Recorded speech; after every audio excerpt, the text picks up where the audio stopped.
오늘 읽었던 이 말씀은 느헤미야의 마지막 장의 말씀입니다. 느헤미야서의 중요한 내용은 크게 둘로 나눌 수 있는데, 첫째는 성벽을 재건한 것이고, 둘째는 여호와의 율법에 대한 충성에 대한 내용의 말씀이 느헤미야의 큰 두 개의 줄기로 볼 수 있습니다. 예루살렘 성벽은 유대인들에게 있어 성전과 같이 민족의 상징이요 생명과도 같이 여겼던 것입니다. 무너진 성벽을 재건할 때 원수들의 조롱과 방해 공작에도 불구하고 하나님의 선하신 도움으로 무려 52일 만에 이 성벽이 기적같이 재건됩니다. 그 후에 이 느헤미야는 이스라엘 백성들이 하나님으로부터 심판받고 또 형벌을 받았던 그 원인이 무엇인가를 깨닫고 여호와의 말씀을 준수해야 된다라는 그 사실을 가지고 이스라엘 백성들이 다시금 정체성을 회복하기 위해서 율법을 준수할 것을 결단하고 개혁하는 그 내용들을 느헤미야에 담았습니다. 오늘 읽었던 이 본문의 말씀은 느헤미야가 계속해서 개혁을 하는 그 내용을 이어서 설명하고 있는 말씀인데요, 우리가 읽지는 않았지만 요일에 따라서 이 앞에 있는 내용을 잠깐 살펴보고 넘어가는 것도 좋다고 생각합니다.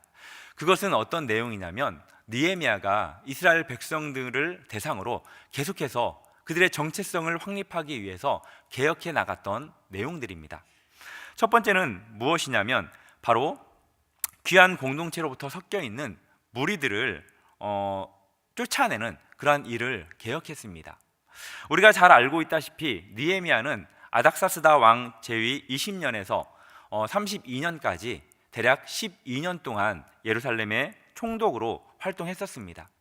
12년이 지난 이후에 아닥사스다 왕과 약속했던 그 기한이 다 됨으로 인해서 다시 페르시아로 돌아가죠.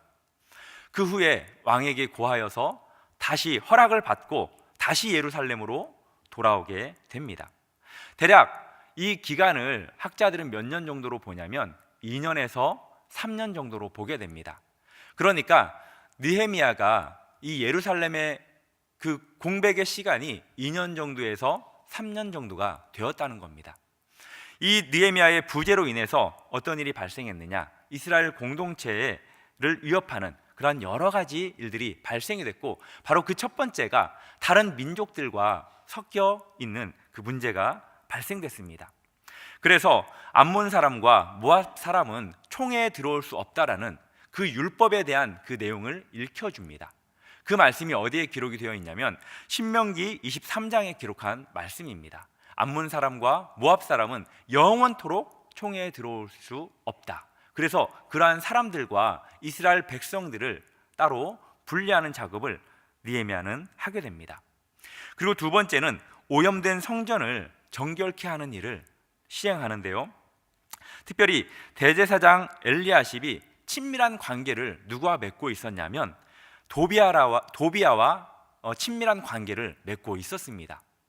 그래서 성전 안에 있는 큰 방, 즉 곳간을 의미하는데요, 그곳을 도비야로 하여금 사적인 용도로 사용할 수 있도록 방을 내주었습니다. 성전 안에 있는 그 곳간은 어떤 것들이 들어있어야 합니까?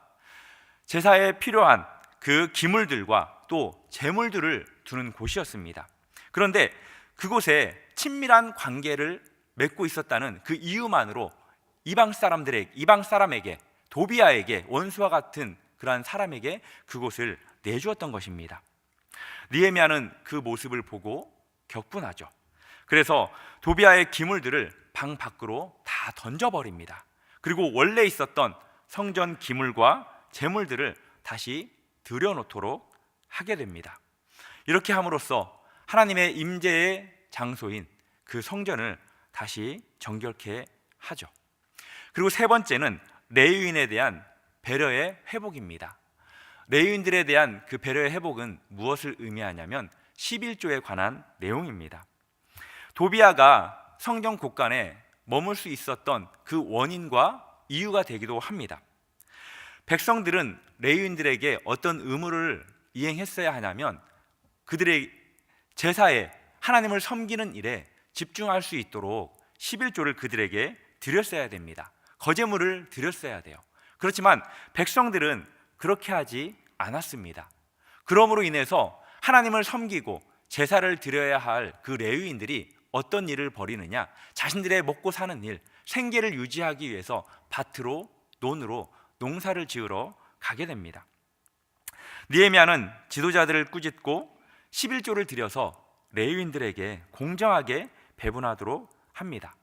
이 11조에 대한 내용은 12장 44절부터 마지막 절까지도 기록함으로 인해서 느헤미야가 이스라엘 백성들에게 강조한 내용이기도 합니다.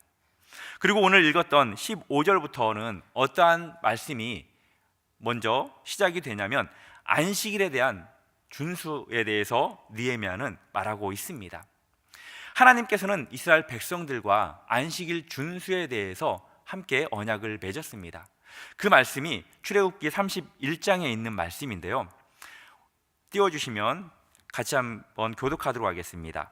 여호와께서 모세에게 말씀하여 이르시되 너는 이스라엘 자손에게 말하여 이르기를 너희는 나의 안식일을 지키라. 이는 나와 너희 사이에 너희 대대의 표징이니 나는 너희를 거룩하게 하는 여호와인 줄 너희가 알게 함이라. 너희는 안식일을 지킬지니 이는 너희에게 거룩한 날이 됨이니라. 그날을 더럽히는 자는 모두 죽일지며 그날에 일하는 자는 모두 그 백성 중에서 그 생명이 끊어지리라. 엿새 동안은 일할 것이나 일곱째 날은 큰 안식일이니 여호와께 거룩한 것이라. 안식일에 일하는 자는 누구든지 반드시 죽일지니라. 이같이 이스라엘 자손이 안식일을 지켜서 그것으로 대대로 영원한 언약을 삼을 것이니 이는 나와 이스라엘 자손 사이에 영원한 표징이며 나 여호와가 엿새 동안에 천지를 창조하고 일곱째 날에 일을 마치고 쉬었음이니라 하라. 아멘. 하나님께서는 이스라엘 백성들과 언약을 맺고 그날을 거룩한 날이기 때문에 너희들이 일하지도 말고 그리고 쉬어라 라고 그렇게 명령했습니다. 만약에 하나님의 말씀을 지키지 않으면 반드시 죽게 될 것이다 라고 이야기를 하셨습니다. 그러나 이스라엘 백성들은 하나님의 이 말씀을 지키지 않았습니다. 이 안식일은 하나님과의 그 언약 관계에 무엇이라고 말하냐면 표징이라고 말합니다. 상징이라고 말한다는 거예요. 그만큼 안식일을 준수하는 일은 그들에게는 반드시 지켜야 할 의무와 책임이라는 겁니다. 이 안식일의 준수는 이스라엘 백성들의 그 할례와 음식법과 함께 유대인들의 증표로 인식되는 아주 중요한 것이었습니다. 그렇지만 느헤미야는 이것을 지키지 않음으로 인해서 우리가 멸망했다, 우리 선조들이 하나님의 심판을 받게 되었다라고 그렇게 말하고 있는 것입니다. 매우 심각하게 여겼다는 거죠. 이 안식일의 준수에 대해서는 예레미야 선지자도 이스라엘 백성들에게 말한 적이 있습니다. 바로 그 말씀이 예레미야 17장에 나오는 말씀인데요. 다는 읽지 않겠습니다. 제가 17장 23절과 또 27절 두 절의 말씀을 읽어드릴 텐데 23절에는 이렇게 기록이 되어 있습니다. 그들은 순종하지 아니하며 귀를 기울이지 아니하며 그 목을 곧게 하여 듣지 아니하며 교훈을 받지 아니하였느니라. 이스라엘 백성들이 안식일을 지켜야 된다는 그 하나님의 말씀을 순종하지도 않고 귀를 기울이지도 않고 오히려 목을 곧게 하며 하나님의 말씀에 불순종했다라고 말합니다. 그래서 27절에는 만일 너희가 나를 순종하지 아니하고 안식일을 거룩되게 아니하며 안식일에 짐을 지고 예루살렘 문으로 들어오면 내가 성문에 불을 놓아 예루살렘 궁전을 삼키게 하리니 그 불이 꺼지지 아니하리라 하셨다 할지니라 하시니라. 아멘. 결국 이 말씀 때문에 느헤미야는 안식일을 지켜야 된다, 안식일은 매우 중요하다라고 말하고 있는 것입니다. 그래서 느헤미야가 어떤 실질적인 조치를 내립니까? 성문을 닫고 경비를 세워서 물건들이 성 안으로 들어오지 못하게 합니다. 그럼에도 불구하고, 성문이 닫혔음에도 불구하고 상인들은 어떤 반응을 보이죠?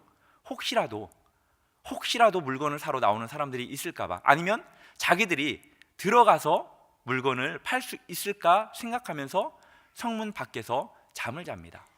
느헤미야는 그들을 경계하고 한 번만 더 그렇게 하면 너희들을 다 잡아들이겠다라고 이야기하죠.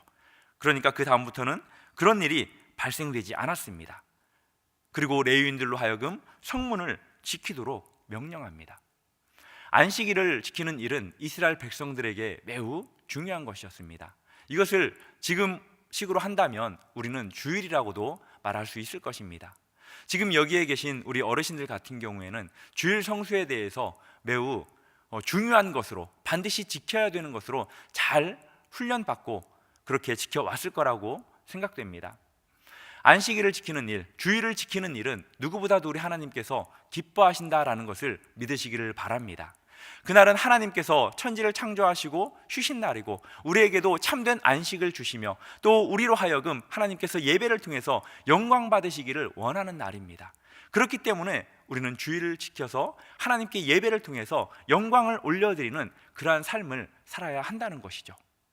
저도 어렸을 때 모태신앙으로서 이 주일을 지키는, 주일 성수하는 것을 어렸을 때부터 지켜왔습니다.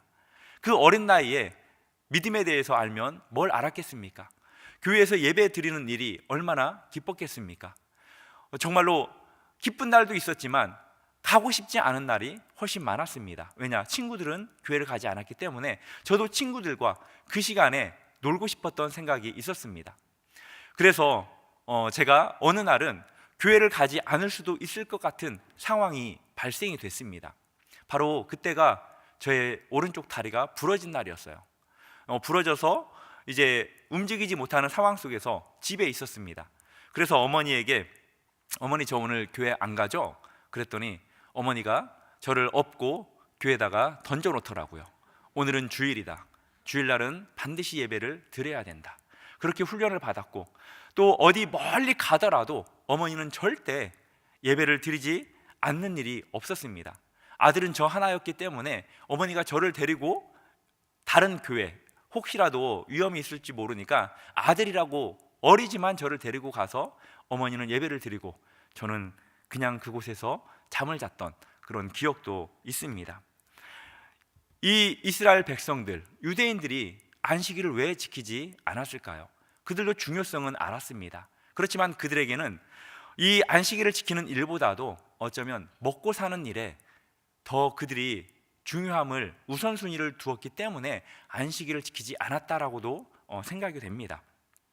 우리도 그렇습니다. 먹고 살기 위해서. 그렇지만 이 먹고 사는 것 뒤에 어떤 것이 그 밑에 깔려 있냐면 하나님을 온전히 신뢰하지 못한 그 이스라엘 백성들의 그 마음이 깔려 있다라는 것을 보게 됩니다. 느헤미야는 이 안식일을 지키는 일이 너무나도 중요하다라는 것을 알았기 때문에 이스라엘 백성들에게 그것을 개혁해 나갈 것을 명령했던 것입니다. 그리고 두 번째는 이방 여인과의 통혼을 금지한 건데요. 이것은 이방 여인과 결혼하지 말아야 된다. 이것은 11조나 안식일과 마찬가지로 이전에 그 10장에서 이스라엘 백성들과 함께 언약을 맺었던 것입니다. 그럼에도 불구하고 이스라엘 백성들은 다른 것들도 지키지 않았지만 이것도 지키지 않았습니다. 그래서 그들의 아들들을 다른 여자들과 결혼하게 하고 또 그들의 딸들을 다른 나라의 남자들과 결혼하게 했던 것입니다. 그러므로 인해서 빚어진 부정적인 사건이 발생합니다. 그것은 무엇이냐면 자녀들이 자기 나라의 말을 제대로 못하게 되었다라는 겁니다. 자기 나라의 말들을 제대로 알아듣지 못한다는 거예요. 언어를 잘 못 알아듣는다는 것, 그것은 어떤 위험을 초래하냐면 공동체의 연합과 일체성을 깨트리는 그러한 것을 초래하게 됩니다. 매우 심각한 개인적인 문제뿐만이 아니라 사회적인 문제, 나라적인 문제, 종교적이고 신학적인 문제가 발생할 수 있게 된다는 거예요. 관계가 깨지는 가장 큰 이유 중에 원인이 무엇이라고 생각합니까? 여러 가지가 있겠지만 소통의 문제예요. 소통이라는 것은 언어를 말하죠. 상대방과 말이 되지 않으면 관계가 되게 어렵습니다. 우리나라 사람이 미국 말을 못하는 사람과 어떤 우연한 일로 인해서 잠깐의 교제는 있을 수 있지만 깊어질 수는 없다라는 거예요. 말이 통하지 않으면 그만큼 어렵다는 겁니다. 왜 국제 결혼한 사람들이 이혼율이 높습니까? 서로 말이 통하지 않기 때문에 싸울 일이 없기도 하지만 자기의 마음을, 자기의 생각을 서로 나누지 못하는 것 때문에 이혼하는 경우가 되게 높다고 합니다.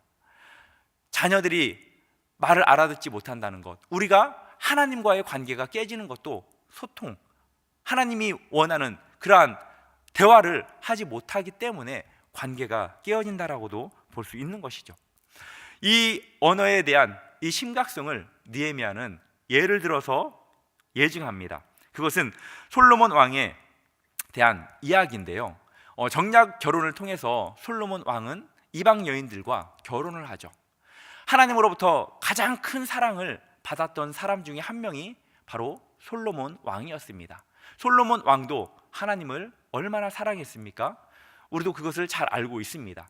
그렇지만 많은 이방 여인들을 아내로 맞이하면서부터 자기가 하나님을 사랑하는 그 사랑이 점점 식어지게 된 것입니다. 그 원인이 무엇입니까? 이방 여인들 때문이었습니다. 그들이 솔로몬으로 하여금 하나님을 사랑하지 못하게 했기 때문이라는 거예요. 솔로몬의 타락은 개인적인 타락을 넘어서 나라의 타락으로 발전합니다. 결국 한 나라였던 그 이스라엘 나라가 분열되는 그러한 안타까운 결과를 맞이하게 되죠. 느헤미야는 이 다른 나라의 그 여자들과 결혼하는 이 통혼에 대해서 뭐라고 말하냐면 큰 악이다라고 말합니다. 하나님께 범죄하는 행동이다라고 말합니다. 범죄하다라는 이 말의 의미는 언약적인 용어로 사용된 의미입니다. 언약적이다라는 것은 어떤 걸 의미하죠? 반드시 지켜야 한다라는 거예요. 하나님은 그렇게 지켜왔지만 이스라엘 백성들은 그렇게 지키지 않았다라는 겁니다. 그러므로 인해서 느헤미야는 몇 사람 중을 선택해서 때립니다. 그리고 그들의 머리털을 뽑아버립니다. 저는 그래서 대머리를 만드는 줄 알았습니다. 그걸 의미하는 것이 아니라 이 말은 머리털을 뽑는 게 아니라 수염을 뽑는 것으로 이해하시면 좋을 것 같습니다. 성경에 보면은 수염을 뽑히는 그러한 사건들에 대한 기록들이 있는데 수염은 어떤 것을 의미하죠? 남자의 상징을 의미하는 겁니다. 그렇기 때문에 수염을 뽑아버린다라는 것은 그 남자로 하여금 매우 큰 수치심을 느끼게 한다라는 거예요. 그렇게 느헤미야는 수치심을 느끼게 만들어서 다른 사람들로 하여금 이방 여인들과는 결혼하지 말아야 한다라는 것을 가르쳐주고 있는 것입니다. 또 느헤미야를 분노하게 만든 것들이 있습니다. 이방 여인과 결혼하는 그 결혼에 있어서 본을 보여야 하는 대제사장이 그러한 일에 앞장섰다라는 그 사실에 느헤미야는 분노합니다. 대제사장은 어떤 사람과 결혼해야 됩니까? 그 내용이 레위기 21장에 기록되어 있는데요. 처녀와 결혼을 해야 되고 또 자기 백성과 결혼을 해야 됩니다. 그런데 대제사장 엘리야십의 손자 요야다의 아들 중 한 명이 누구와 결혼하냐면 산발랏의 아들과 이렇게 결혼하게 됩니다. 그의 사위가 되었다라는 거예요. 딸과 결혼을 해서 그의 사위가 됩니다. 그래서 느헤미야는 제사장 자격을 박탈하고 공동체에서 추방해 버립니다. 그리고 29절에 보면 하반절에 뭐라고 기록되어 있냐면 그들을 기억하옵소서, 복수형을 사용합니다. 그 한 사람에 대해서 이야기하는 것이 아니라 느헤미야는 그들이라고 지칭합니다. 이것은 무엇을 의미합니까? 그 한 사람, 그 아들의 잘못뿐만이 아니라 아버지의 잘못과 할아버지의 잘못도 같이 있다라는 거예요. 가정 공동체, 이 신앙 공동체는 가정 공동체입니다. 이 신앙의 그 유산은 누구로부터 물려받습니까? 부모로부터 물려받는 거라는 겁니다. 그렇기 때문에 부모의 역할, 할아버지 할머니의 역할이 매우 중요하다라는 겁니다. 그것도 하나님께서는 같이 보고 있다라는 거죠. 지금 다른 세대가 일어나고 있습니다. 왜 그렇습니까? 가정 안에서 부모님들이 자녀들을 올바로 신앙생활 시키지 않기 때문입니다. 자식을 키우고 있는 저도 이게 참 안타깝더라고요. 과연 제가 이 자식들을 신앙 안에서 잘 훈련시킬 수 있을까 하는 걱정이 들 때도 많이 있습니다. 여기 앉아 계신 우리 어르신들 가운데에는 자녀들의 그 믿지 않음 때문에 하나님에 대한 그 신앙생활을 하지 않는 그 모습을 보면서 안타까워할 때가 많이 있을 겁니다. 더욱더 기도하시고 정말로 주님 안에서 그들이 돌아올 수 있도록 부모님들은 권면하고 하나님의 말씀으로 그들에게 또 권면해야 할 것입니다. 느헤미야서를 보면 자주 자신의 그 짤막한 기도로 마치는 것을 보게 됩니다. 느헤미야의 기도는 어떤 것을 의미하냐? 순간순간마다 하나님을 의지하고 하나님을 신뢰한다는 거예요. 율법에 대한 열정이 있었고 또 기도를 통해서 하나님께 신뢰함으로 느헤미야는 이 개혁을 계속해서 진행할 수 있었고, 또 개혁의 원동력 중에 하나가 율법에 대한 사랑과 열정뿐만이 아니라 느헤미야의 기도에 있었다라는 것을 우리에게 말해주고 있는 것입니다. 느헤미야의 개혁은 진행은 있고 끝은 없습니다. 그 말은 어떤 것을 의미하느냐? 개혁은 현재 진행형이라는 겁니다. 우리가 하나님을 믿고 변했습니다. 우리의 모든 것들이 한번 변한 것으로 끝납니까? 우리가 언제까지 성화를 이루어 가야 됩니까? 주님 만나는 그날까지, 천국 가는 그날까지 우리는 성화를 이루기 위해서 계속해서 우리는 개혁해야 됩니다. 개혁하지 않으면 우리도 이렇게 이스라엘 백성처럼 그렇게 범죄할 수밖에 없다라는 것을 이 성경이 우리에게 말해주고 있다고 해도 과언이 아닐 것입니다. 종교 개혁자의 표어처럼 개혁된 교회는 계속해서 개혁되어져야 한다라는 거죠. 사랑하는 성도 여러분, 오늘도 하나님 앞에서 또 이 말씀 앞에서 나는 어떤 것들이 개혁되어져야 하는지 생각해 보시고, 개혁해야 될 것들이 있다면 하나님의 말씀을 근거 삼아 개혁해서 하나님이 원하는 모습으로 살아가시는 저와 우리 성도님들이 되기를 주님의 이름으로 축복합니다. 함께 기도하겠습니다. 들은 말씀을 생각하면서 받은 은혜를 생각하면서 함께 기도하시고 결단했으면 좋겠고, 오늘 한 날도 살아도 주를 위해서 정말로 사는 날이 될 수 있게 해달라고 기도하시고, 또 가정을 위해서, 자녀들을 위해서, 또 개인의 그 문제와 또 여러 가지 기도 제목들 하나님 앞에 올려드리고 자유롭게 돌아가도록 하겠습니다. 함께 기도하시겠습니다. 하나님 아버지 감사합니다. 하나님 이 시간